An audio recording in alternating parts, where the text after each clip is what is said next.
Hey guys, welcome to my latest video on the topic of Wes Craven. In this video, I'll be going over this famous director's childhood, history, and auteur styling.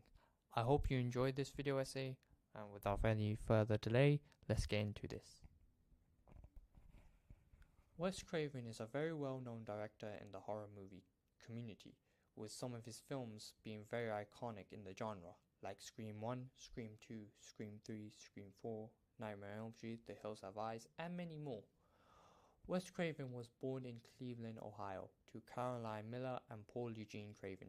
His family was raised on very strict Baptist beliefs that didn't allow anyone watching films. As Wes Craven puts it was against their religion that I was raised in. His first time watching a movie is when he was in his senior year at college. This started his love for filmmaking and directing in general.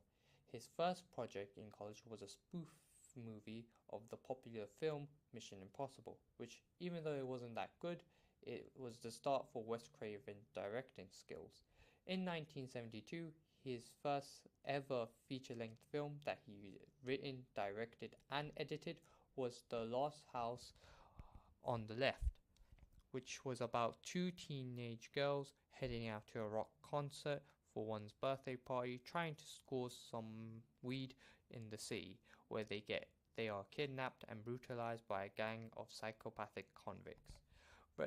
Craven would then reinvent the slasher film genre again in 1984 with the classic horror film A Nightmare on Elm Street, which is about a slasher that kills teenagers in their dreams that would kill them in real life, and is up to Nancy Thompson to stop him. His directing career really took off when in 1996 he made the classic Scream film, which is about a girl being tortured by the past while trying to uncover a serial killer that have been killing people in her hometown. After that, he would make this one successful film into a franchise with three more Scream sequels, with Scream 2 being released in 1998, which continues the story of Scream 1, where Sidney Prescott is now in college.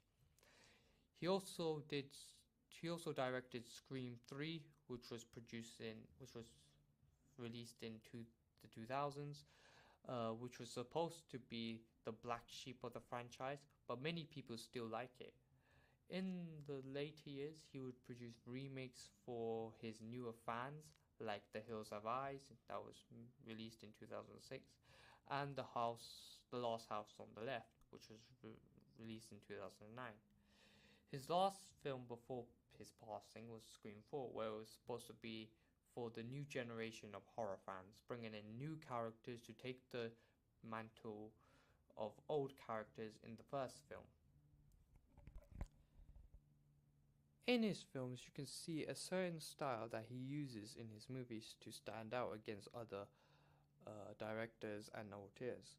One of his styles is his narrative structure. The plot and narrative structure in most of Wes Craven films are linear structure, meaning it has a clear start, middle, and end. He does this since it is the most straightforward way of telling a story, and it is very easy to understand the plot. This structure also gives us some good tensions very naturally, as it has a climax. A very good example for a linear structure is the 1996 film Scream, since the plot progresses throughout the film. However, Wes Craven also does some non-linear structure, such as in Nightmare on Elm Street, where it has flashbacks and dream sequences. Another style of Wes Craven is how he uses music to elevate the horror. For example, he uses the music to show tension in his films. Wes Craven would make a more scary and unsettling soundtrack to give the audience fear and an ominous tone set in the scene, since it is a horror film after all, that Wes Craven that usually makes it. A good example of this is where in the opening scene for Scream, where there's background music that slowly goes more ominous whenever the Ghostface killer calls or when he is near the victim. He also likes to put in loud sounds whenever there's a jump scare in the film to scare and shock the audience. Another example of Wes Craven's style is his use of lighting. As most directors, he used lighting to add tension and drama in most of his films. The lighting in his films are very low key though, as it isn't a big thing in his films, but it is very important as it sets the scene, whether there's a killer nearby or a dead body is present. This is shown in Nightmare on Elm Street, where in the real world the lighting is very normal and very typical, but in the nightmare scene it's very dark and red that represents hell and Freddy Krueger. Another example of Wes Craven's style is that he always uses female characters as main characters that kills the villain at the end of the film. In horror, more specifically slasher genre, the term final girl is used a lot in the industry. The meaning of this is very simple, as it suggests the main girl is the only survivor in her group, and is also the one that kills the villain. The most notable final girl in some of Wes Craven's films is Sidney Prescott from the Scream franchise, as she survives and kills every Ghostface in each film.